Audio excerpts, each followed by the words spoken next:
Mayank school में तैया लिया था भाई। रांदे ही माँ ने उससे गर्मा गर्म खाना खिला दिया और थोड़ी देर आराम करने के बाद मयंक ने अपना होमवर्क भी कंप्लीट कर लिया और उसके बाद अपनी बैट और बॉल लेके पड़ोस में एक ग्राउंड था, उस ग्राउंड पर चले गया कि मैं बैट बॉल खेल लूँगा, क्रिकेट खेल लूँगा। वहाँ कुछ बड़े बच्चे खेल रहे थे, तो बड़े बच्चे थे जाकर कहने लगे भाई मैं खेलना चाहूँ थारे गिल है। तो उनने वो छोटा समझ के कह दिया बोले हम नहीं खेले आन देते। तो भाई मयंक थोड़ा उदास हो गया। उदास हो गया वो तो अपना सीधा घर का नहीं चल पड़ा। अरे घर चल पड़ा तो उसने देखा उसका पापा कुछ काम कर रहा था। लेकिन एक बात और होया करे कि हर बच्चे के लिए उसका पापा हीरो होया करे। और आकर के उसने अपने पापे से सारी बात बता दी। बताए पीछे वो बोलने लग गया अक पापा कहाँ बेटा क्या आप मेरे गिल्ला क्रिकेट खेल लोगे? तो पापे ने जवाब दिया कि बेटा आज नहीं, आज मैंने बहुत काम है, फिर कभी खेल लेंगे। इतना कह के पापा अपनी फाइल में लाएंगे। फिर वो मयंक अपनी माँ लग गया और माँ तो जाके बोलिया हे माँ। बोले हाँ बेटा। बोले आप बॉलिंग कर दो। माँ बोली बेटा मैंने तो बीसियों काम है और तो न्यू कर कुछ और खेल लेना है क्रिकेट की बजाय। कुछ और खेलने का मन नहीं था तो मयंक उदास हो गया और उदास होकर अपने कमरे में चल पड़ा। कद नींद आई उसने पता ही नहीं चला और वो सो गया। अगले दिन स्कूल में तो आया। मयंक ने कहा अख पापा कल मेरे स्कूल के अंदर है ना पीटीएम है और मेरा प्रोग्रेस रिपोर्ट कार्ड भी मिलेगा, तो प्लीज़ आप कल स्कूल में आ जियो, मेरी टीचर से बात कर लियो।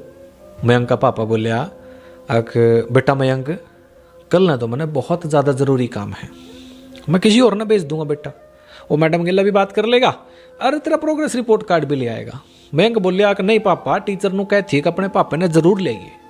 पापा बोलिया ओहो अरे मैं बात कर लूँगा यार, हैं मैं बात कर लूँगा तेरी क्लास की टीचर थे, तो सिर्फ अपनी पढ़ाई पर ध्यान दे, बाकी काम मेरे पास छोड़ दे, मैं आप ही हैंडल कर लूँगा। सांझ ने मयंक फिर पापा के लवा लिया। बोले पापा जी क्या आपके पास टाइम है? तो पापा बोलिया तो बात बोल क्या काम है?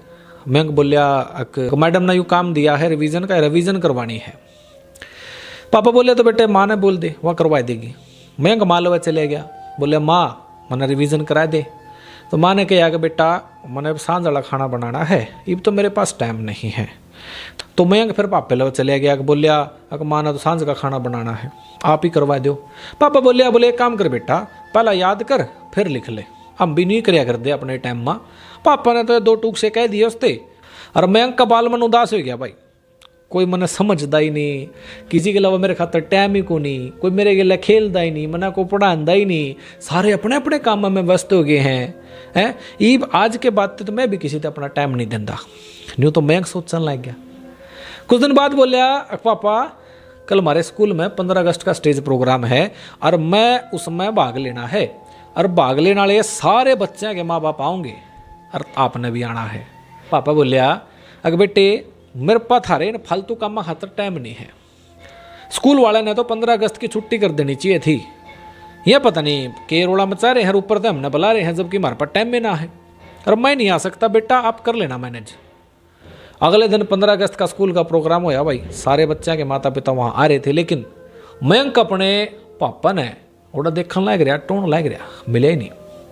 तो मयंक और उदास हो गया, पापा मिले ही नहीं, पापा तो बुलाया था। उस दिन के बाद मयंक ने मन में सोच लिया आज के बाद कभी भी अपने मम्मी पापा ने कुछ नहीं कंधा और बिल्कुल चुपचाप किला सा रहने लग गया। मम्मी पापा ते कोई डिमांड नहीं करे, ना कभी उनते खेलने खातर कया, ना कभी बाहर ले जाने खातर कया, ना खिलाने खातर कया, ना होमवर्क रिवीजन खातर कया, कुछ नहीं कया। मयंक एक बिल्कुल शांत एकांत में रहने लग गया था। लेकिन मयंक का जो मन था वो अशांत था और धीरे धीरे जल्दी जल्दी बीमार होने लग गया बेचारा। मयंक जब भी बीमार होता तो उसकी मम्मी पापा उसकी दवाई दिलवा देंगे और वो फिर ठीक हो जाया करता। एक दिन मयंक अकेला बैठे होया कुछ बड़बड़ाने लग रहा था। उसकी माँ ने पूछा कि मयंक बेटा किससे बात कर रहा है? तो मयंक ने कहा कि ना माँ मैं किसी से नहीं बात कर रहा। उसके बाद मम्मी भी अपने काम पर लग गई। लेकिन धीरे धीरे मयंक अकेले में ज़्यादातर बड़बड़ाने लग गया था। स्कूल में भी बड़बड़ाया करता और घर में भी बड़बड़ाया करता। तो उसकी मम्मी पापा ने सलाह करके एक डॉक्टर के अलावा ले गए। डॉक्टर के लवा ले गए तो डॉक्टर ने सारे चेकअप करे, चेकअप में देखा कि इसका तो कोई दिक्कत ही नहीं है। फिर भी ऑब्जर्वेशन खातर वो 3 दिन खातर एडमिट कर लिया। और एडमिट कर लिया तो भाई उसका ट्रीटमेंट चालू हो गया। ट्रीटमेंट क्या था, वीडियो देखने के लिए कि बच्चे को क्या बीमारी है, बच्चा क्यों बड़बड़ावा है, क्या दिक्कत नहीं है। डॉक्टर इतना तो समझ गया था कि मयंक का कुछ मेंटल प्रॉब्लम है, तो उसने एक न्यूरोलॉजिस्ट बुलाया और 72 घंटे की ऑब्जर्वेशन कही कि इस बच्चे पर ध्यान रखिए। मयंक का ध्यान रितु नाम की नर्स रखा कर दी। और डॉक्टर नितेश ने भी मयंक से बहुत सारा टाइम दिया। रितु ने मयंक गिले बहुत बातें करी, उसके स्कूल के बारे में पूछा, उसके मम्मी पापा के बारे में पूछा, उसके दोस्तों के बारे में पूछा, उसका पूरा दिन, उसका रूटीन, टाइम पर खाना खिलांदी, नड़ांदी दड़ांदी, उसके गिला सारा दिन बितांदी। इतनी सब बात करने के बाद मयंक का दिल थोड़ा सा हड़क होया।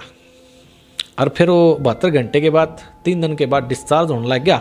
तो मयंक बोलिया, रितु आंटी काश आप मेरी माँ होती।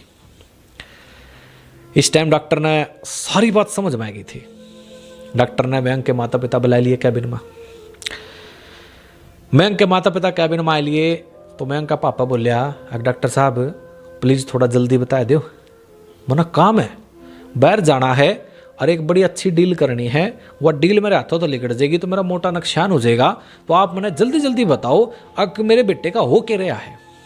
डॉक्टर ने तो गुस्सा आ गया और बोलिया, जा अपना काम कर ले, रुपये कमाने बस था ना है, क्यों आए तो अपने बच्चे ने लेकर बस अपना काम ही करता रहता भाई। ऐसा ना हो और मयंक रुपये में दे तेरे पर केवल रुपये रह जा। यह तो बात घनी करड़ी थी। मयंक का पिता तो उसको गया, अगर डॉक्टर साहब ऐसा क्यों बोल रहे हो आप।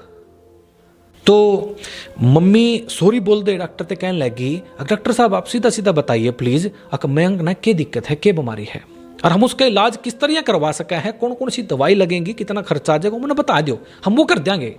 डॉक्टर बोलिया, मयंक का कोई बीमारी नहीं है, उसकी इस मेंटल हेल्थ के जिम्मेदार आप दोनों हैं, इसकी आज की हालत के आप दोनों जिम्मेदार हैं। आप दोनों की लापरवाही एक दिन आपके बच्चे ने आप तक खो देगी। आप मयंक को अच्छा खाना देते हो नो डाउट, अच्छे कपड़े देते हो नो डाउट, अच्छे खिलौने देते हो नो डाउट, लेकिन एक चीज है जो मयंक ने को नहीं देते थे, और उसकी उम्र के हिसाब से उसकी हेल्थ के लिए वह चीज बहुत ज्यादा जरूरी है, और वह चीज है समय, टाइम। मयंक ने थारे टाइम की बहुत ज़्यादा ज़रूरत है। अगर आप अपने बच्चे को टाइम नहीं दोगे ना, तो एक दिन टाइम देने के लिए आपका बच्चा आपके पास होगा ही नहीं। यह बात सुन के मयंक के माता पिता पछताने लग गए भाई, और एकदम शांत होकर मयंक ने अपने घर ले गए। उनके तो समझ में आएगी क्या करना है। थारे आई जब नहीं आई हो वीडियो ने बोड़ कर देख लो, और जब आ गई हो इसने शेयर भी कर दियो। कईयां तो बतानी है मैंने बात, या कईयां तो सिखानी है। राम राम।